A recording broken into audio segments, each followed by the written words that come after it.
Hey, Zach here from Frontenac Canoe and Kayak Center. Today, we're going to show you a video on how to tie a canoe onto a roof with a vehicle that has roof racks on it. So, obviously the first object we need to do is get the canoe on the roof. Utilizing two people, one at the bow, one at the stern. We just flipped it up onto the roof. You can do it solo. Basically, you're going to want to come probably from the back if you have a rack, and you can just kind of slide it up from the rear of the vehicle. Most important things here is we want it centered. So when I say we want the canoe centered, I want it centered on the width of the vehicle as well as front and back. So we want the canoe centered between our two crossbars with the center of the canoe. Where's the center of the canoe? Well, generally it's going to be where the yoke is. If you don't have a yoke, it doesn't have to be exact. It's not science, but we want to kind of roughly get it. I'd say we're pretty close here. I'm going to bring it forward maybe about an inch. Just maneuver it on that rack just a little bit so we've got centered going this way, and we also have it centered between the two crossbars going this way. The medium we're using to tie this down are cam straps. You can use rope. I don't like using rope. You old school guys, you probably send me some hate mail because you like using rope. That's fine. I can show you how to tie it off if you are using rope, but you got to be really particular about the style of rope that you're using. There's a few nuances about rope that you want to be really, really mindful of if that is your preferred method. I like the simplicity of a good quality cam strap. This is the NRS cam strap in our custom weave with our logo on it. This is a 12-foot long one. This is going to be ideal for most canoe applications. What you really want to avoid is using ratchet straps. You know the type I'm talking about. They have that little click, click, click. The problem with those is it's super easy to over tighten the load. You can cause damage to the canoe, and that buckle always tends to want to sit on the side of the canoe. Any vibration, you're going to start tearing a hole through the gel coat, through the fabric, and just create a mess of your canoe. So a good quality cam strap, these ones here have a rubberized buckle protector, so you don't have to worry about any scratching, stuff like that. You can check them out online on the website, frontenacoutfitters.com. That's my little pitch. Let's carry on. I'm going to take my buckle end here, just gently toss it over, grab my other line. Now, something really important to note here is we're creating like a horseshoe clamp to pull the canoe down onto the bars. Okay, so I'm not feeding back under the boat. I'm taking my buckle end, going underneath the bar, and now I'm going back over top of the canoe. So now from here, again, we're going under the bar, and we're going to go into our cam. Cam strap's super easy to operate. Just press the button, and you're going to feed it in through the bottom, and then pull your slack out. Now, from this position here, I want to move this buckle up so it's fairly high on the canoe, because as I pull down, this cam's going to come down. If I start down here, it's going to get caught into the crossbar. Pull it nice and tight. A couple of nice clean knots here just to get rid of the extra slack. And the same on the back.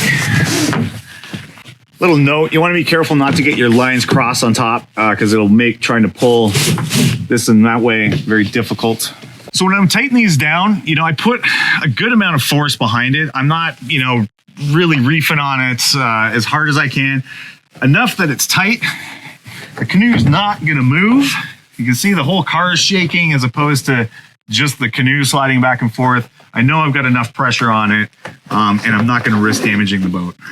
So now we've got the canoe secured to the roof with our cam straps. Honestly, it's on there really well. And if this was a short jaunt for me, 30 minutes or less, I'm not getting on the highway, I would probably say that's okay. Do that at your own risk. I mean, at the end of the day, you as the operator of the vehicle are responsible to make sure that your load is secure. So that's going to include making sure to check that your roof racks are in good condition and are solid, that your tie down job is secure and adequate to your conditions and wherever you're going to be going. I'm going to show you how to tie on the bow and stern. This is going to be your insurance policy. If something happens to my roof rack or one of the straps fails, this guy here, this little piece of rope is going to give me time to pull over without letting the canoe, fly through the windshield of the guy behind me or, down into the gully, whatever the case may be. This little line here is just going to give us a little bit of extra security and also help kind of keep the canoe from wanting to drift from side to side if one of those straps does happen to loosen off. I'm going to show you the way that I like to do it. In this case, I do actually like to use a bit of rope. There are straps, the V-straps that you can get that are going to make life a little bit easier as well. And that's a totally acceptable option too. Nice long, solid length of rope here. When we talk about rope, this is a nylon rope. It's a no stretch rope.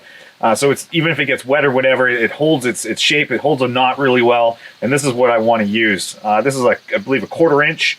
I wouldn't go any smaller than this. You could use a 3/8. Anything bigger than that, though, it's going to become really cumbersome to try and tie knots with that are going to be tight enough, essentially. So what I'm doing here is I've taken the two tag ends here and just created found the halfway point. So we're gonna just grab this halfway marker.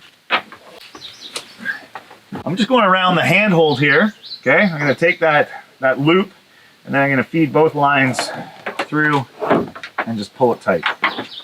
I'm gonna take my two lines, separate them. Now, where do I tie it down? I don't know. Some vehicles have a hook on the front.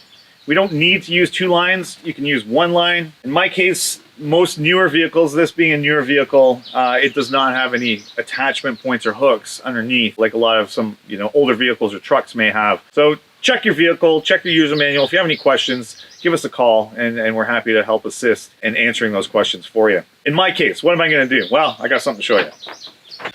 This is the Quickie Hood Loop, okay? This is a fantastic product. A lot of people don't know about it. And I'm gonna show you how these work. So what the Quickie Hood Loop is, we've got a little plastic toggle here, some heavy duty webbing tied into that, and it just creates this loop that's gonna get pinched under the hood and give me a tie down point. I can use these in the trunk, I can use these under the hood, multiple purposes, super convenient, fairly inexpensive, and it just gives you a little peace of mind. Just makes tying down a boat a heck of a lot easier. They're available from, a few different manufacturers. This one here is done by Seals. We've used this one for years. They've stood the test of time. Obviously, these ones are brand new, but I've used them with countless customers, and it's absolutely great. If you're creative, you can make your own as well. So pop the hood, find a suitable location for them, figure out where your canoe is gonna sit, find a spot where those guys can just tuck in, close the hood, make sure it's secure, pull them tight, and they're just going to sit like that. Now we are going to attach our bow lines. In this instance, I'm going to use a double trucker's hitch, okay? You don't have to do it this way. There's different ways you can do it. If you want to know how to do a trucker's hitch, there's numerous videos online. We will do one as well to show you how that works. For this first one here, we're just going to take the tension of the line. You can see it's going to start to slip. So as I pull this line here is going to loosen off as well. I don't want that to happen, so I'm just going to tie this one off. And then we are going to do our second one right here. And now I can start to pull. Now be really mindful again about how much pressure you're putting on. I've got this rope tied onto the carry handle. It's not a load rated handle. So all I want to do is just basically take the pressure out of the line, give it some tension, and tie it off. And I'm just gonna tighten this one up here, make my final adjustment. Both lines nice and tight. So I've done 2 half hitches here to secure the knot. I've done 2 on the opposite side. I know these aren't going to slip, and now it's just a matter of, I could cut my rope just to make it shorter, but we're just going to take out the slack by doing larger half hitches on the loop.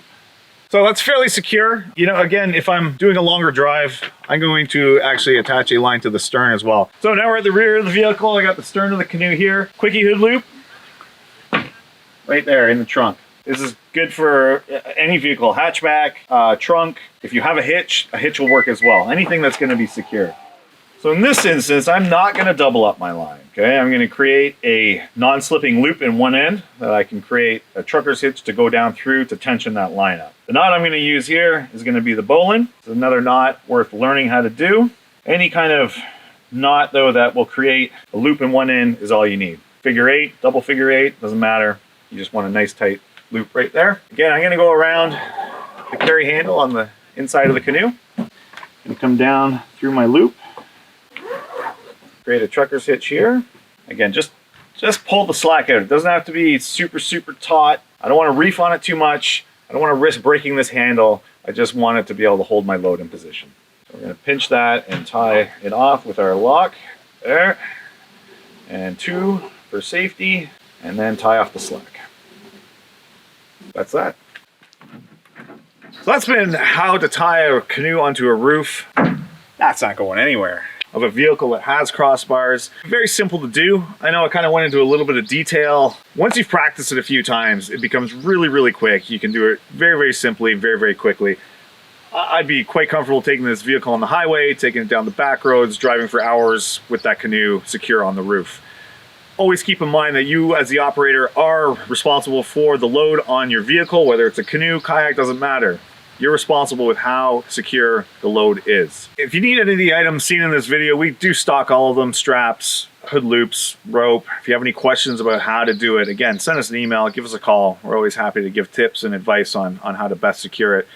Anytime you're coming to pick up a rental or your new canoe, again, we'll spend the time and show you how to do it properly. This has been Zach from Frontenac Outfitters. Thanks for watching.